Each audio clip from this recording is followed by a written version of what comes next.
Nous allons découvrir 3 expressions, 3 verbes qui ne se ressemblent pas du tout, mais qui ont plus ou moins le même sens à des degrés différents. Ah, Il y a should, ought to, un peu difficile.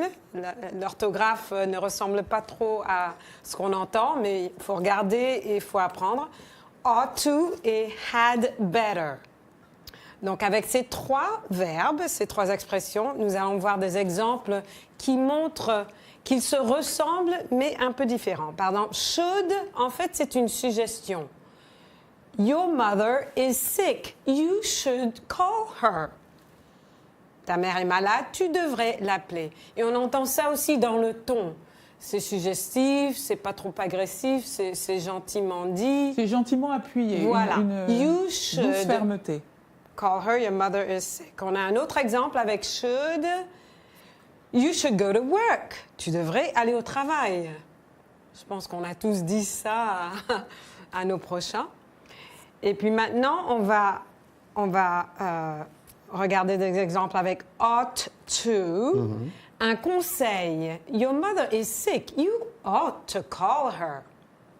Ta mère est malade, il faudrait que tu l'appelles. Donc là, Il y a comme on un appuie- devoir moral Oui. dedans.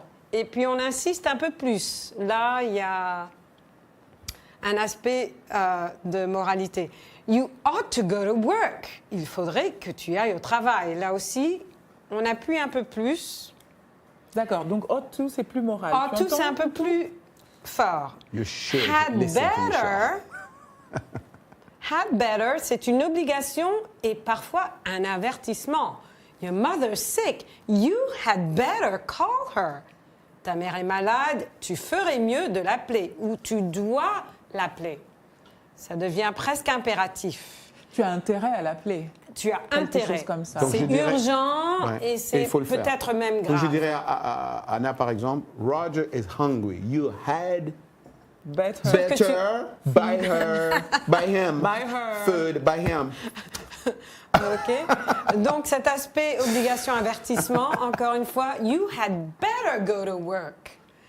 Tu ferais mieux d'aller au travail ou tu dois aller au travail. Si, Anna. Tu as intérêt à aller travailler, sinon... Absolument. En fait, dans le dernier, Michel, c'est comme si on annonçait une conséquence. Un peu. Oui.